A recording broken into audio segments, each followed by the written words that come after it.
Good morning, everyone. Thanks so much for joining us today for this installment in the Cash for College Professional Development webinar series.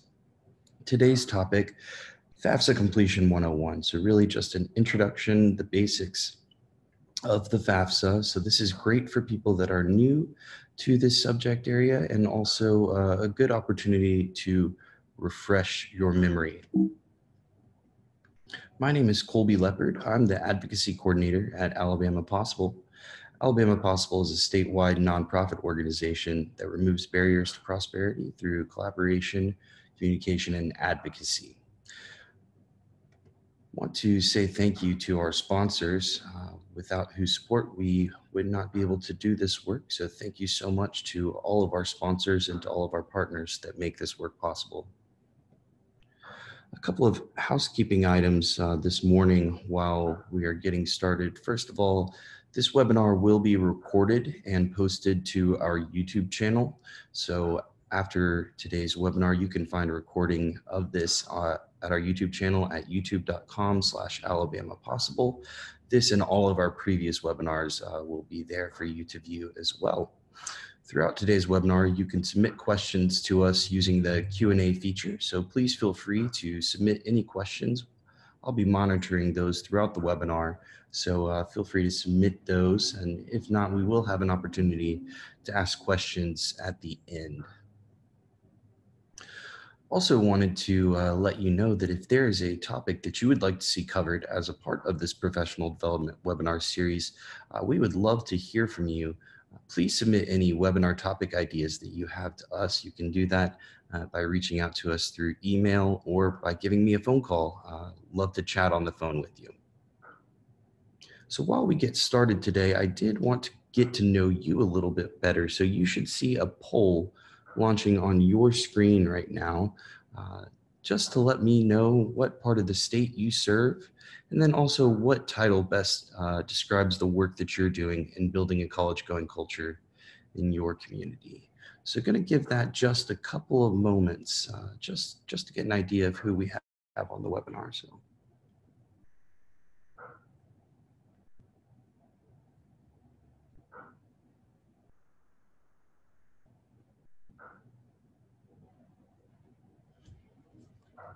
All right, I'm going to go ahead and close that poll, and I'm going to share the results with you as well. So you should see that popping up on your screen. So a little representation from around the state, a lot of counselors on the line, some career coaches as well. So thank you so much to all of you for being online with us here today.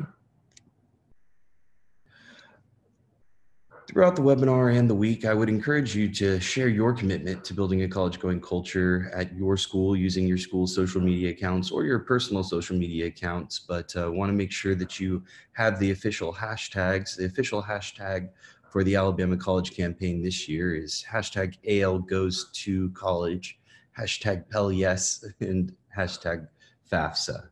So encourage you to share on social media. Before we get started today, just wanted to do a quick refresher, some FAFSA fast facts, just to kick things off. So first of all, the FAFSA is the free application for federal student aid. When you apply and complete the FAFSA, you are submitting yourself for financial aid in a number of forms, and one that we like to zero in on is the Pell Grant, which is the federal grant, which can be used to pay for education after high school, technical or academic credentials, and that does not have to be paid back.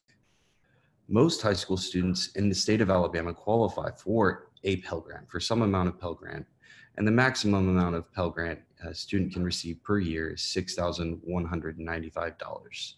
Now that is really significant because the average cost of tuition at a two-year institution in the state of Alabama is just over $5,700, which means that there's a couple $100s left over if a student receives a maximum Pell Grant. And really why all of that is important is 9 out of 10 students that complete the FAFSA enroll in some form of post-secondary education the following fall, and that's at the federal level.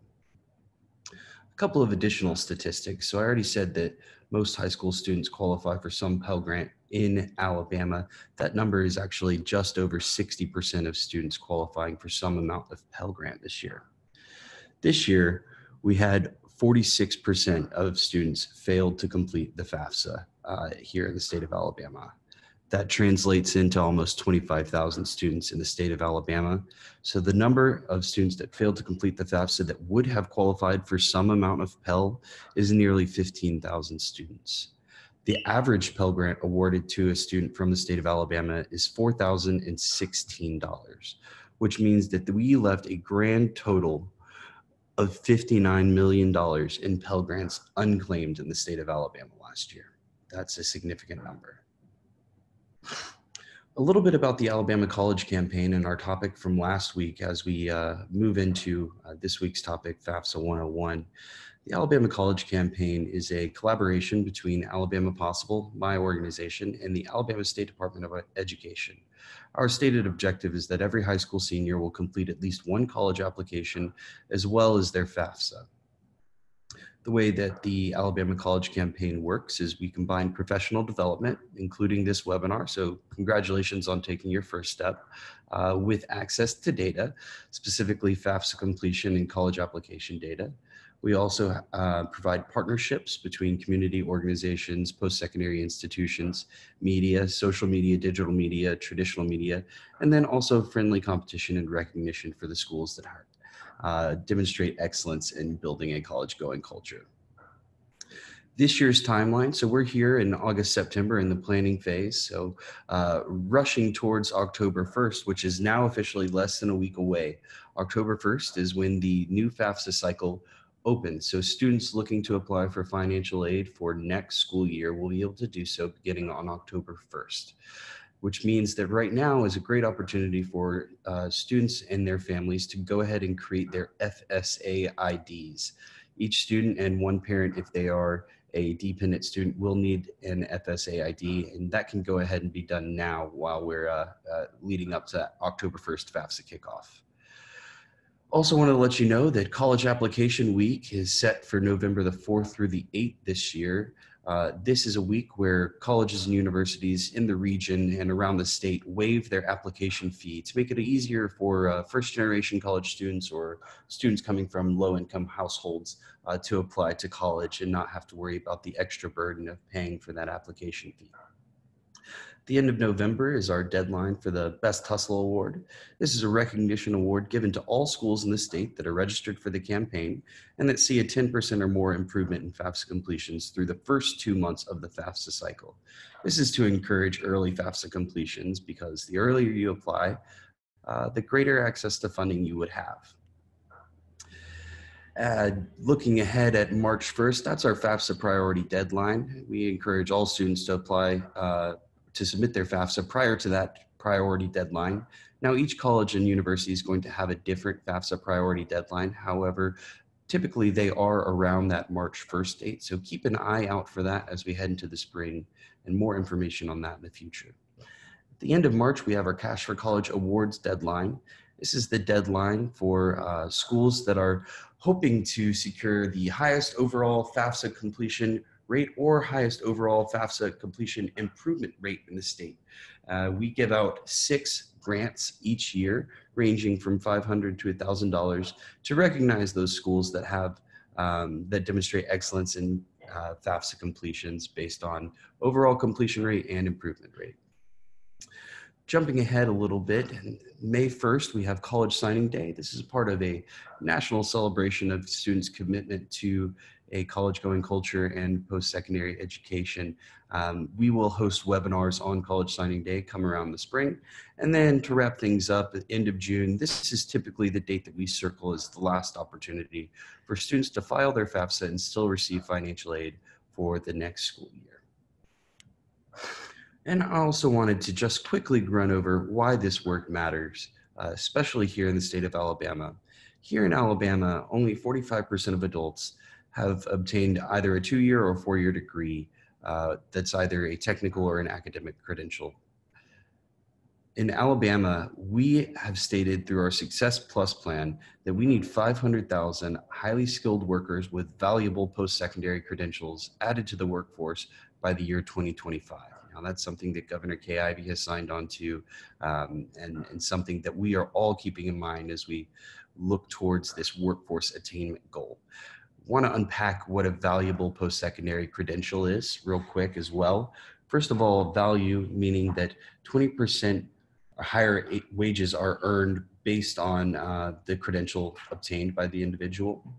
Those credentials are also portable, meaning that they're transferable to multiple employers and workforce opportunities, so they can sort of move from one workforce area to another. Also stackable, meaning that the first credential can be built upon, allowing the individual to become even more valuable, more portable. These valuable post-secondary credentials are also trackable, meaning they can be quantifiably tracked by the state. They're skills-based, meaning they're awarded by professional groups, and they're also in demand, meaning that that's what the employers in the state of Alabama have identified as a need for themselves. So those valuable credentials truly are important. So let's move into the meat of today's presentation, FAFSA Completion 101. So our learning objectives for today: one, what is the FAFSA? Why should students and their families complete the FAFSA? What are the different types of financial aid available to students? What are the steps to complete the FAFSA? And we actually will go into the specifics of what that looks like. And where can you find the resources to help you with FAFSA completion? So first of all, the FAFSA is the free application for federal student aid. This helps schools determine the type of federal student aid students should be eligible to receive based on their family's income. The FAFSA can be completed online at fafsa.gov. There are also a couple of other ways to complete the FAFSA that I will highlight throughout this presentation. But again, that FAFSA, you can begin completing your FAFSA on October 1 for the next school year. So how is this calculated? First, we take the cost of attendance. The cost of attendance is determined by the financial aid office of the institution. It's subtract by the EFC, which is the estimated family contribution. The EFC is calculated using the FAFSA. So when the FAFSA asks for your family's tax information and your assets, that's all intended to determine the EFC, or what your family can contribute to the cost of college. So by subtracting EFC from the cost of attendance, you determine what the financial need of a student is. So why complete the FAFSA? Students may be eligible to up to $6,195 per year in Pell Grants. Those Pell Grants do not have to be paid back. That's money that can be used to pay for technical and academic credentials that do not have to be paid back. Further, in completing the FAFSA, you are submitting yourself for a lot of scholarships. There are also a lot of scholarships that require the FAFSA to be completed, including athletic scholarships. So if you have a student out there that says, oh, you know, I'm going to go play basketball at XYZ, I don't need to complete my FAFSA. Well, a lot of times they do actually need to complete the FAFSA because the Office of Financial Aid and the admissions office require that to be on file. Completing the FAFSA also shows admissions officers at colleges that you're serious about attending school, which is an important thing to notice here. Different types of financial aid. So first of all, grants. Grants, what we have been talking about so far in this webinar. We circle in on Pell Grants specifically, which are federal grants. Grants, once again, do not have to be paid back. The other type of financial aid that does not have to be paid back is a scholarship. Scholarships are oftentimes merit-based, so academic, athletic, community organizations, so on and so forth. But there are lots of scholarships out there. Would encourage you to take a look at our website, where we have a list of a bunch of different scholarships for different types of schools and different types of student organizations. But scholarships, again, do not have to be paid back. Next, I'll move over to work study. Work study is a opportunity for a student to actually have a job and get paid for that job while they're in school. And that work study program is intended to help the student balance work and study life. And you can actually opt into work study through the FAFSA. So would encourage you to actually click yes to work study when completing the FAFSA. But we'll get into some more details about that later. And then finally, loans, which do have to be paid back. However, in filing the FAFSA, you become eligible for federal loans, which in many cases have lower interest rates than traditional loans from a bank, say. So jumping in a little bit deeper here. So again, Pell Grants up to $6,195 per year that does not have to be paid back. There are also a bunch of additional grants. The Iraq and Afghanistan Service Grant is if your parent or guardian has died serving the country. There's also a Teach Grant, which students can take courses and commit to teaching as their career. So there's grants for students that want to go into education. Federal Perkins loans, these are low interest loans, again, that you can become eligible for through completing the FAFSA. There are also subsidized and unsubsidized federal loans, and then also PLUS loans, which can be taken out by the parent or guardian for students to pay for college.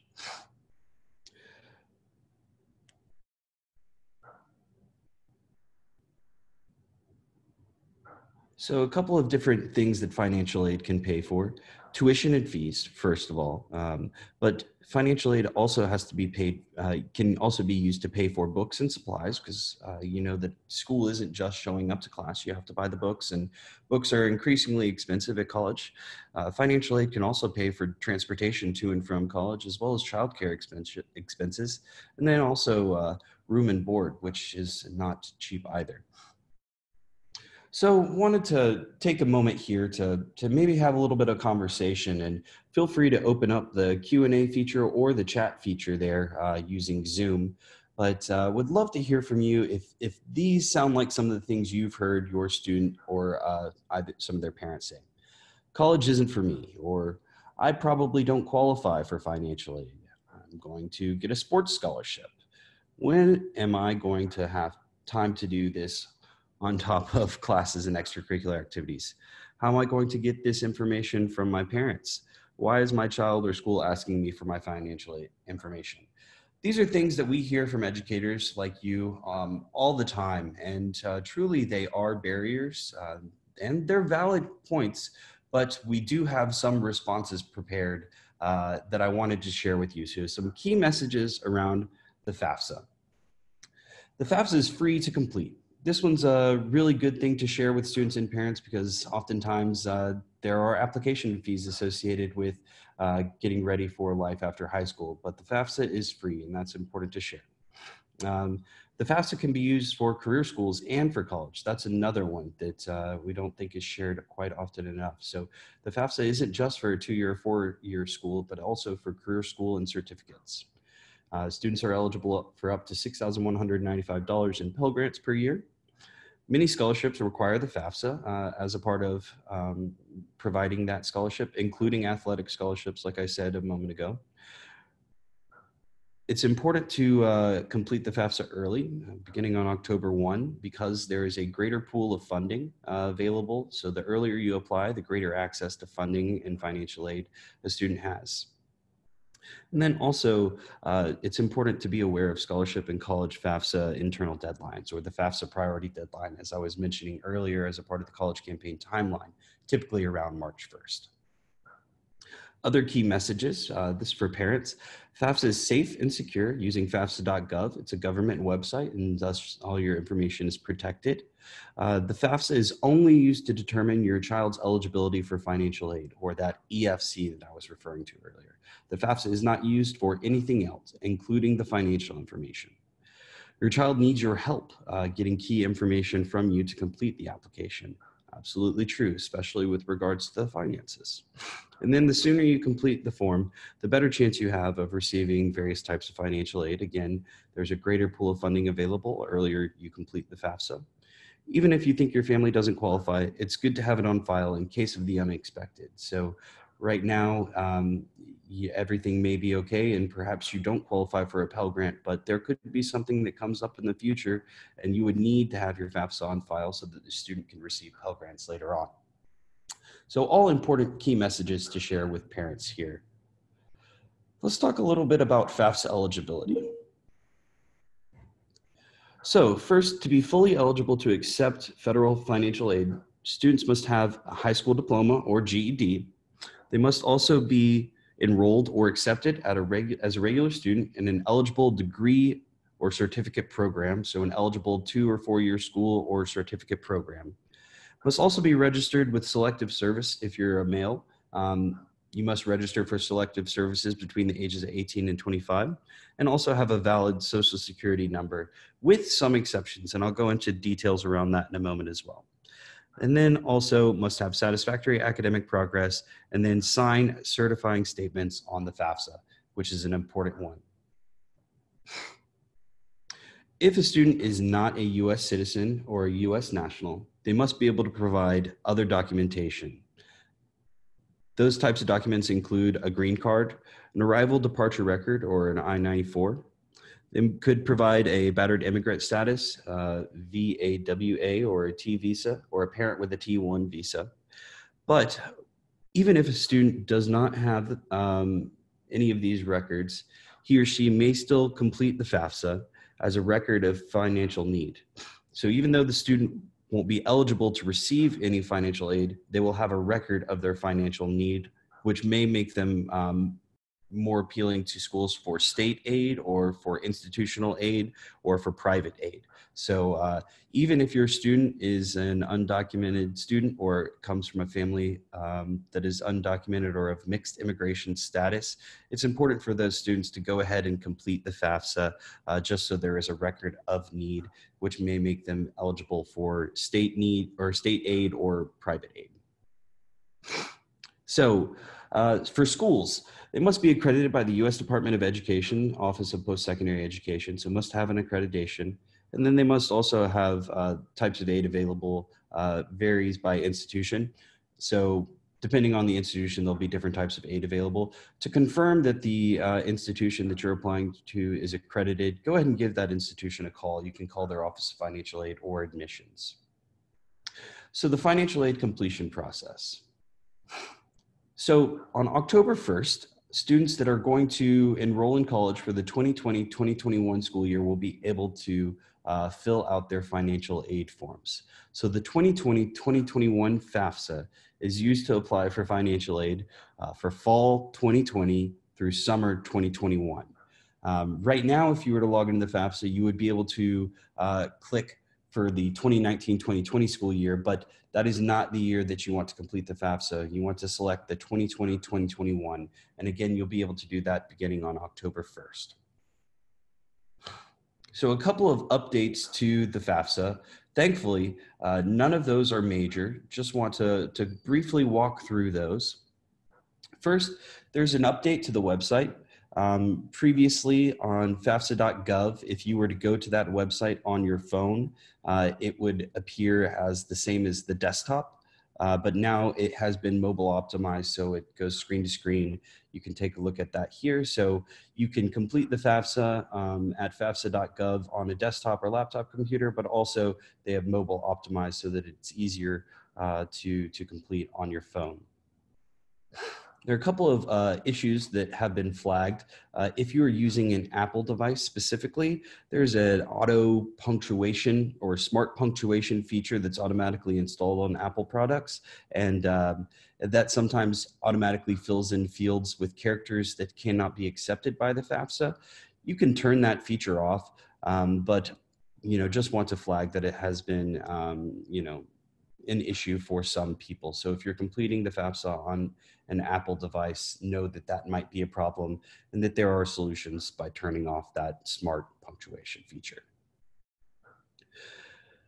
The online FAFSA form now provides faster feedback. So previously, if you would go through the FAFSA and complete the form, you could get all the way to the end and then there'd be a flag that says, oh, you made a mistake on page 2.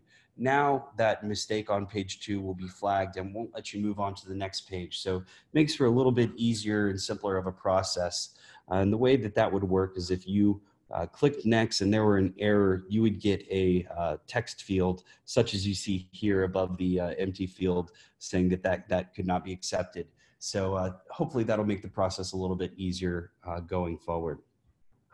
And then finally, the income threshold for an automatic 0 EFC or expected family contribution has increased from 25 to 26,000. More than likely, this student's going to be selected for verification. So it's not going to affect too many of you, but did want to let you know that that change has been made.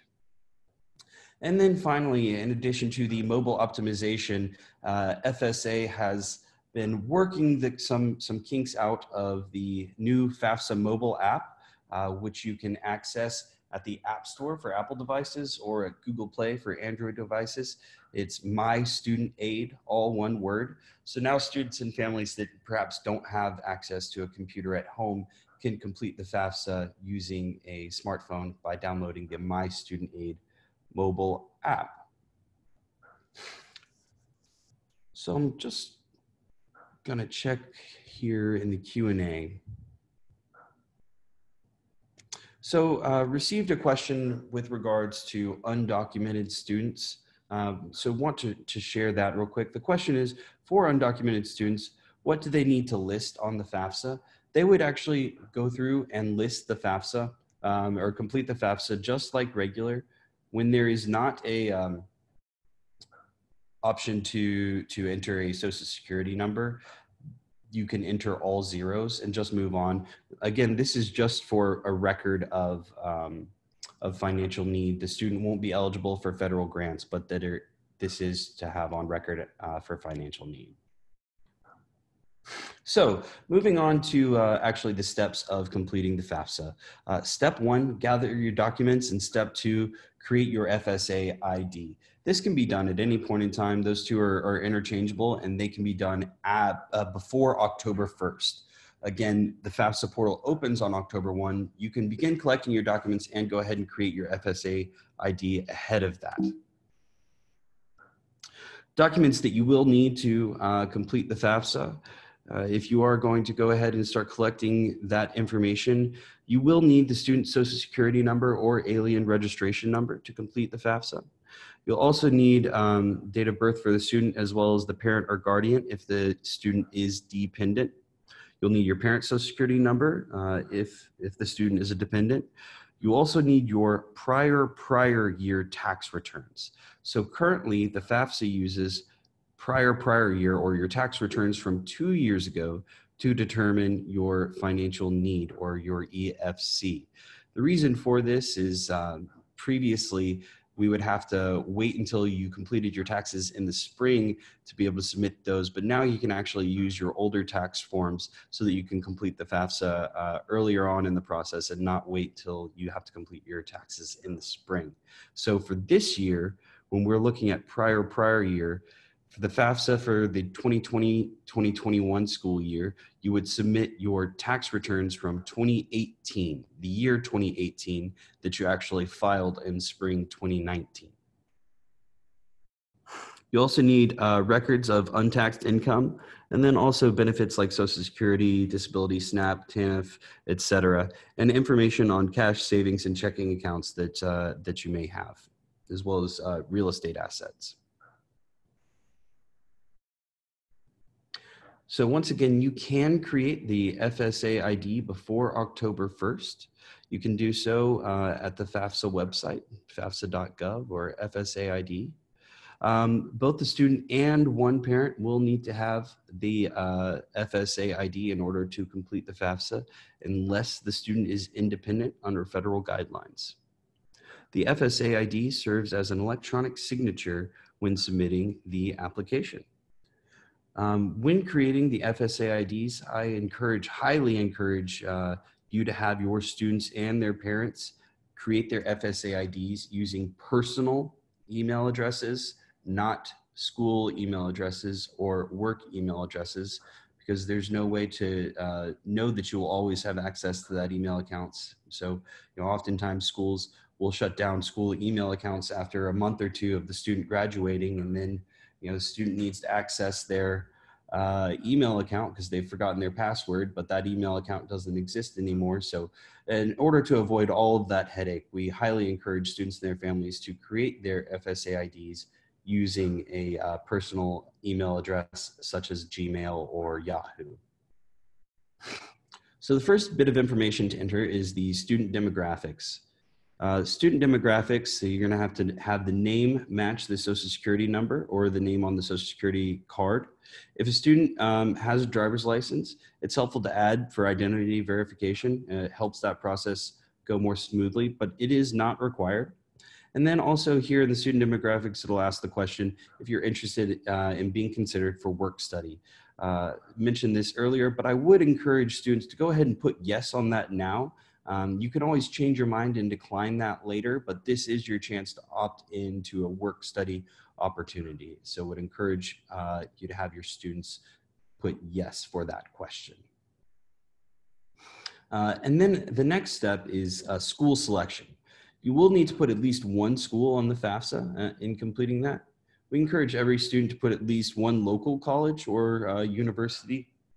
You could think of the local two-year institution or otherwise, or what some students might refer to as safety schools. But we do encourage you to have at least one local college or university on that list.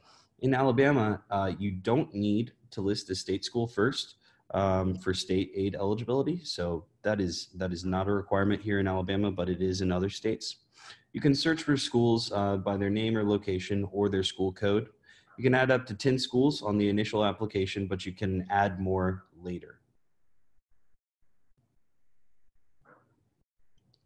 With regards to dependency status, the application will walk the student through a series of questions to determine if the student is dependent or independent from a guardian. Independent students do not require a parent or guardian to complete the FAFSA with them, or do not require the parent or guardian signature, but they may require additional documents to verify that the student is in fact independent. Moving on to parents, parent demographics, the information or the FAFSA will ask for marital status, as well as the month and year that the parents were married or remarried or separated or divorced or widowed. They'll also ask for the type of tax return filed, so joint or independent, and then also the number of individuals living within the parent's household. All of that comes together to help determine EFC. Financial information. You will need to provide information with regards to Medicaid or to Supplemental Security Income, or SSI, Supplemental Nutrition Assistance Program, SNAP, free or reduced price lunch programs, TANF, Special Supplemental Nutritional Program for women, infants, and children. So all sorts of stuff on here that helps the FAFSA actually determine financial need. All of this helps to expedite that process and really streamline it. So moving on, additional information on the financial part of the FAFSA, I want to talk about the IRS data retrieval tool. The IRS DRT, as we like to say, this allows you to securely and accurately transfer your tax return information to the FAFSA directly from the IRS. So it's a really fancy tool that actually helps you enter all of your information accurately and swiftly just with the quick click of a button. So rather than manually typing in all of your tax information and financial information, it pulls it directly from the IRS and puts that in the FAFSA. So highly recommend using the IRS data retrieval tool.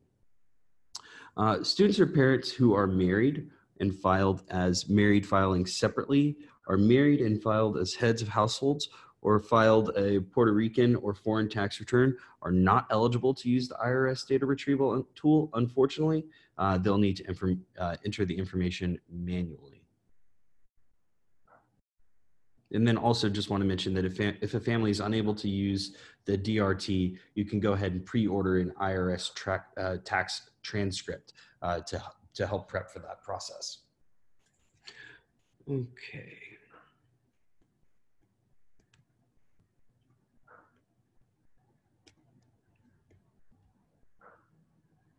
So just want to take a moment to answer your question there, Autumn. Will this presentation be posted so we can share it with parents? Yes, absolutely. It'll be online at our YouTube channel. So I'll be sure to include a link to it as follow-up for after today's webinar. But yes, this will be available, and you should feel free to share this with students and their parents as well. So once again, IRS data retrieval tool, the FAFSA uses prior year tax information to determine financial needs. So that's your taxes from 2 years ago. This means families can complete the FAFSA sooner and they don't have to wait until April to get their latest tax information. So once again, for the 2020-2021 school year, families will use their 2018 tax return that you filed in spring 2019. That's a lot of years, and I know it's confusing, but that is what you will be using for the 2020-2021 FAFSA. So the next step in filing the FAFSA, step 4, make sure that you are signing and submitting the FAFSA. This is a step that's missed a lot of times, but both the child and the parent must sign using their FSA ID when you're submitting the FAFSA electronically. So that's either on the website or through the mobile app. I will add that there can be a printed application. You can still print the application and you can sign it and mail it in. To make sure that your student has actually completed and signed the FAFSA, you can use the AIC Student Lookup Portal to determine if your student has successfully completed the FAFSA. So the Alabama Commission for Higher Education has a student-level FAFSA completion lookup portal that you can actually log into and look at the FAFSA completion status for each one of your individual students and determine not just if they have or if they haven't completed the FAFSA, but if they started it, if they were flagged for verification, if they've done everything except sign it, or if just the parent hasn't signed it. You can actually use the AIC Student Lookup Portal to determine which ones of your students have and have not completed the FAFSA. So you can verify if your student has successfully completed the FAFSA using the AIC Student Lookup Portal. I will include some information on how to access the AIC Student Lookup Portal in my follow-up email after today's webinar, but do highly encourage you to utilize this very powerful tool in FAFSA completion. So some additional tips for filing your FAFSA.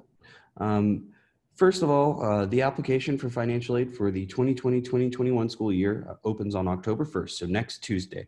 The earlier you complete the FAFSA, the more likely you are to receive the funding, to receive available funding from the programs you are applying to that have limited funding. One quick pro tip, I encourage students and their families to get a jump start on their FAFSA by using the FAFSA Forecaster. The FAFSA Forecaster is managed by Federal Student Aid, and this tool actually allows students and their families to go in and complete a real demonstration of the FAFSA with their real information, including their financial information, and receive an estimated financial aid package. This helps students and their families plan for how they'll pay for college beyond high school. However, what I really love about the FAFSA Forecaster is because you use your real FSA ID with the FAFSA Forecaster, all of the information that you enter into the FAFSA Forecaster is saved to your profile, to your FSA ID. So when you actually go back in to complete the real FAFSA, all the information that you've entered in as a part of the FAFSA Forecaster is saved to your account and is ported over automatically into the real FAFSA. So you can really get a jump start on completing the FAFSA on October 1 if you use the FAFSA Forecaster. And there is no age restriction around the FAFSA Forecaster. You could have your juniors or your sophomores or your freshmen take a look at the FAFSA Forecaster as well. So what is tax information used to? Family's income information is used to determine what types of aid the student is eligible for. Nothing else. Some of the financial aid is need-based, others is financial aid is based on financial need. Again, pro tip, use the IRS data retrieval tool to make this process a lot easier for yourself. So what happens after I've completed the FAFSA? It takes 3 to 5 days for the Department of Ed to process each FAFSA. The student will then receive a student aid report or an SAR with the results when the results are ready to review. Be sure to review carefully and make any corrections as needed, and to make those corrections as quickly as possible as well, just to make sure that you get the best financial aid package possible for yourself. The financial aid office will let the student know if there are any additional reports or paperwork needed, any additional information. Next step in the process, actually reading that student aid report. So check your email that's associated with your FSA ID for your student aid report, or mail if you actually mailed it in. Mailing can take up to 3 weeks. So that's why we take it, we encourage you to complete the FAFSA digitally. Just makes everything move a little bit quickly. Check for accuracy on your student aid report. Make sure that everything is correct. Make corrections at fafsa.gov as needed. and then check for your EFC, or your estimated family contribution. If there is no EFC on your student aid report, it means that your FAFSA is incomplete. If there is a C, it means that some information must be corrected.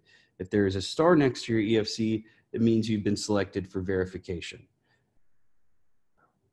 It's important to read your student aid report carefully and act quickly if needed. So this is actually what a student aid report looks like. As you can see here next to EFC, it has the C, which means that some additional information is needed. So that's how you determine next steps there. Want to talk a little bit more about verification as well.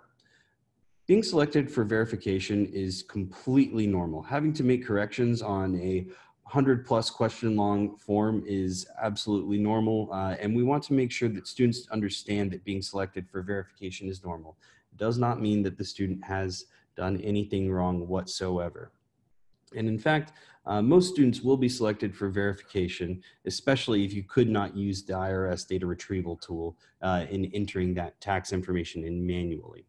Once again, the SAR will have a star next to it and then explain in the report or award letter if additional information is needed and the student's been flagged for verification.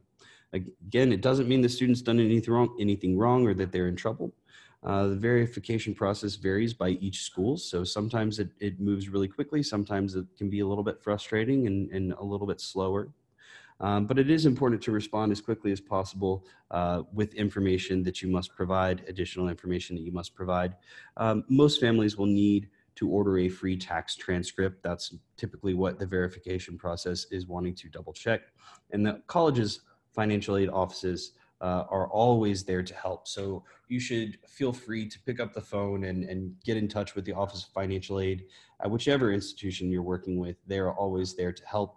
And same with Cash for College and myself. Please feel free to give us a call at any point in time so that we can help you navigate the verification process. Next up, financial aid awards. So each career school or college that accepts a student will send a financial aid award letter to the student.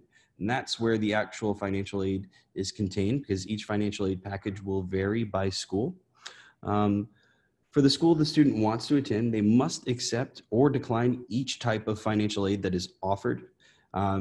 In accepting financial aid, it's generally best to accept in this order: free money. So that's grants and scholarships that do not have to be paid back. So accept all grants and scholarships first, then earned money, work study programs or otherwise, and then borrowed money. So those are the loans, the federal student loans.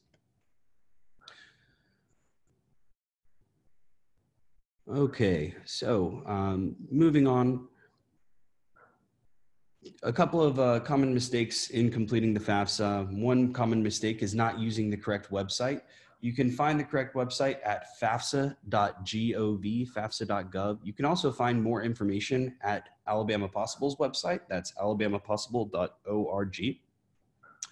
Another common mistake is not 100% completing the FAFSA.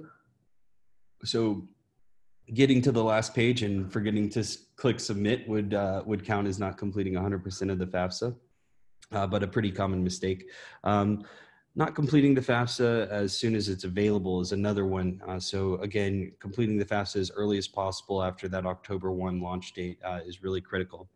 Inputting incorrect information, especially social security numbers, and looking up your students on the AIC student lookup portal. The number one mistake is that the student has incorrectly entered their social security number, because that is how that information is matched. So make sure that the student is putting that information in correctly, listing only one college or not adding additional schools later on in the process, not using the IRS data retrieval tool, not reading definitions clearly. So now in the FAFSA, there are blue circles with question marks in them next to each question that give clear definitions to the questions and the words in each question. Highly encourage you to take a look at that and utilize that so that you're reading it carefully and completing the FAFSA as accurately as possible. Not signing the FAFSA, which is the last step. So even after you've entered in all your information, you still have to sign the FAFSA, and it's both the student and the parent that have to submit sign the FAFSA.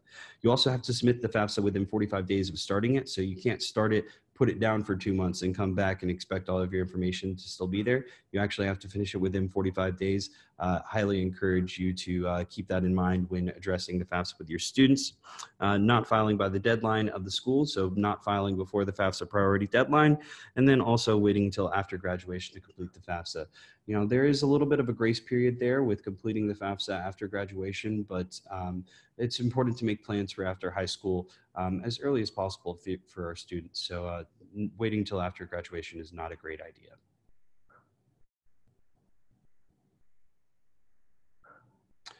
So filing your FAFSA, what does this actually look like? Students complete the FAFSA in several locations. They can print a copy of the FAFSA. They can also complete the FAFSA online at fafsa.gov or through the new mobile app, My Student Aid, available at the App Store and for Android devices. After you've created your FSA ID, you'll be brought to a screen where you can log in using that FSA ID. Again, the first bit of information to enter is student demographics. Then you'll be taken through a series of steps to determine dependency status and to determine whether or not you'll need parent or guardian information. In most cases, our students will be dependent, meaning that they do have a guardian. Then you'll be brought through the parent and household information, and then lastly brought to the financial information. And again, here you can see the button that says link to the IRS. This is the IRS data retrieval tool. So rather than entering all of your tax information manually, encourage you to just click that button and call it a day. Easy as pie. Got it? I know we've sort of breezed through a lot of information there. So once again, please submit any questions that you have using either the Q&A feature or the chat feature. I'll be taking a look at both of those. Know that this is quite a lot of information, but once again, this webinar is being recorded and we will post this to our YouTube channel following today's webinar so you can access and reference this information on an ongoing basis. A couple of additional resources to point out to you. Mentioned this a moment ago as a part of the verification process, but the financial aid offices at each of these institutions that your students are applying to, they are always available. They are the experts in this field and they have answers to your questions. So as you have those questions come up, you should feel free to call the Office of Financial Aid at any of the colleges that you're applying to. So I highly recommend that you lean on them. There are also lots of worksheets and handouts that are available to help with the FSA ID, who to list as your parents, or so you submitted your FAFSA, what's next. All of those documents are available on our website at alabamapossible.org. I'll be including those as a part of our follow-up from today's webinar as well, but did want to let you know that we have tons and tons of resources available at our website. You should also always feel free to give me a call. I'm available at any time, 205-939-1408. You can also email me. You'll have my email address and my direct phone number as a part of follow-up email from today as well. As we begin to sort of wrap things up here with FAFSA 101, wanted to draw your attention to a couple of upcoming professional development opportunities. We have a great lineup of webinars this fall. Now that we've done FAFSA 101, on October 24th, we're going to jump into some of the advanced FAFSA completion questions that you may have. If there are specific areas that you want us to cover as a part of advanced FAFSA completion, please do let us know. We'd love to make sure that we're covering those. Again, these professional development webinars are for you, the educators here in Alabama, to equip you with the tools and resources you need to have success in building a college-going culture in your community. So please let us know how we can be helpful there. After that October 24th webinar on advanced FAFSA completion, we'll be having a webinar on data and using data to support your FAFSA completion campaign. That webinar, we're working with the Alabama Commission for Higher Education and we'll actually preview their student lookup portal so that you can see how to look up which of your students have and have not completed the FAFSA. Again, a really powerful tool in working with your students. At the end of the month of November, we'll be doing a webinar on working with the LGBTQIA student population, which is a webinar topic that we had requested from some educators last year. So happy to provide some national expertise with a couple of organizations. We're excited to announce those in the next couple of weeks. And then in December, we'll be hosting a webinar on early messaging. Early messaging meaning the importance of beginning the conversation about life after college earlier in a student's career. A couple of next steps with the Alabama College Campaign. So again, we're just less than a week away from the FAFSA actually opening. If your school is not registered for the Alabama College Campaign, please do so. We would love to have you be a part of the Alabama College Campaign this year. As of yesterday evening, we had 335 schools registered to participate in this year's campaign, which is fantastic, a new record participation for us. Schools that do register to participate in the campaign before October 1st are eligible for those Cash for College prizes. So we highly, highly encourage schools that have completed the college application campaign registration form to set goals for themselves and to look at what FAFSA completion can look like at their school, because it could mean up to $1,000 in grant prizes for you and your school. Also encourage you to sign up for future webinars. I'll include those links as a part of today's follow-up. Once again, would love for you to share your commitment to building a college-going culture in Alabama on social media using hashtag ALGoes2College, hashtag FAFSA, and hashtag PELYes. Right now, students can go ahead and start creating those FSA IDs, and they can also begin collecting all of the documents that they will need in order to complete the FAFSA. So I would encourage you to send that message to your students today or tomorrow so that they can have those ready to go on October 1st. And so I see I have a couple of questions come in here. Once again, if you do have questions, please feel free to submit those to me using either the Q&A feature or the poll feature.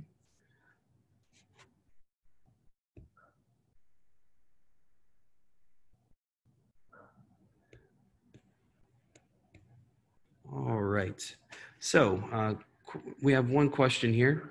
If the student lives with one parent and the other parent claims them on taxes, which parent's tax information is used? In this case, the student would need to include both parents, both the parent that's claiming them on taxes and the parent that they're living with, because both of those parents will contribute to the student's financial need or ultimately their EFC. So both parents would need to be included there.